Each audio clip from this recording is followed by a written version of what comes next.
आज हम निकले हैं एक रिश्तेदारों के घर, जो कि यहाँ से आधा घंटे की दूरी में पड़ता है। वैसे सुबह से सूरज देवता की कोई आता पता है नहीं और धूप भी नहीं है। फिर भी हम लोग सोचे कि बाइक से ही चल जाएंगे, तो बाबू को डबल स्वेटर पहनाए थे और हम लोग भी हल्का फुल्का स्वेटर भी पहने थे। सोचे कि उतना ठंडा नहीं होगा, पर जितना जितना सिटी से बाहर जाते गए उतना ज़्यादा ठंड लगती गई। थोड़ा टाइम के बाद 10-15 मिनट बाइक चलने के बाद इतना ठंड लगने लगा बहुत। वैसे जो अभी आप मंदिर देख रहे हैं ना, ये है वेस्ट बंगाल के बर्धमान के 108 मंदिर। यहाँ पे बहुत मान्यता है। यहाँ पे 108 शिवलिंग है, 108 मंदिर है। मंदिर के अंदर 108 शिवलिंग है और शिवरात्रि के टाइम यहाँ पे बहुत भीड़ होता है। बहुत धूमधाम से शिवरात्रि भी होती है यहाँ पे।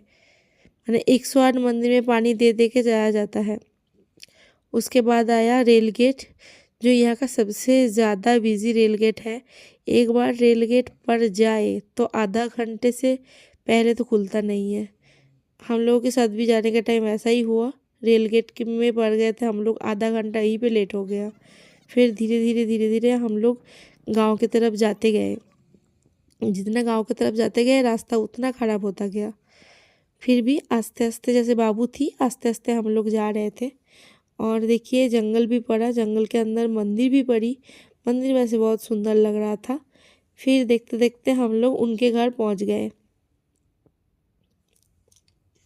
फिर जाने के बाद बाबू तो रास्ते में ही सो गई थी।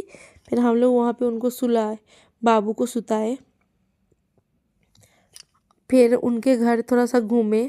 वो यहाँ पे घर बनाए हैं। तो यहाँ पे देखिए मिट्टी का काम होता है, जैसे भार बनना, दिया बनना, ये सब जो मिट्टी का छोटा मोटा काम होता है यहाँ पे वो होता है। ये उसी का कारखाना है, माने उनका इधर उसी का कारखाना है। तो देखिए कितना सारा मिट्टी का काप सूख रहा है अभी। अभी दादा कह रहे थे कि ठंडा के टाइम है इसलिए जल्दी जल्दी नहीं सूख रहा है, क्योंकि धूप के जोर नहीं है ना, इसलिए।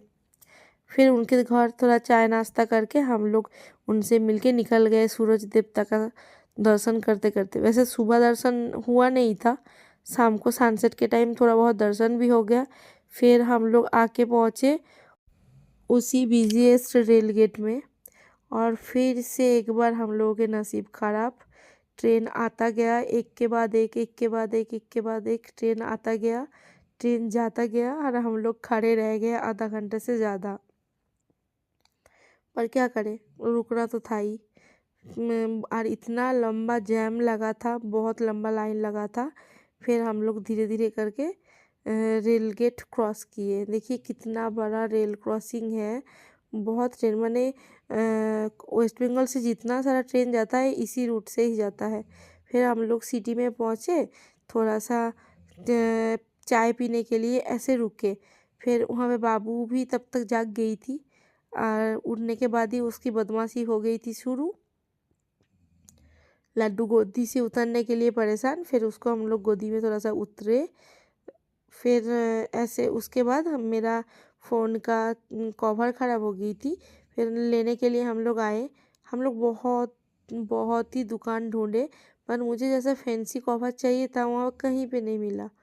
बाबू बाबू को तो वहाँ पे बैठा दिए, बाबू को तो खूब मज़ा आ रहा था सब कुछ घाटने में। तो वो उधर उधर उधर उधर कर रही थी, फ़ोन के कवर पकड़ रही थी, ऐसे कर रही थी। उसके पापा उसको संभाल रहे थे। उसके बाद फिर हम लोग कम से कम 10-12 दुकान में देखे, पर कहीं पे जैसे मुझे चाहिए था ऐसे कवर यहाँ पे नहीं मिला। फिर हम लोग वहाँ से निकल गए जल्दी जल्दी में, क्योंकि हम लोगों को घर भी जाना है। अभी देखिए यहाँ पे आग जल रहा है। ये धूप, ये अभी जो ठंडा पड़ा है उसमें हाथ हाथ सेकने के लिए बड़ा अच्छा होता। पर अभी क्या है कि हमारे शहर में बिजली का तार सब अंदर जा रहा है मिट्टी के, इसलिए वो सब जला रहे हैं। उसके बाद फिर बाबू के पापा ऑर्डर लिए थे,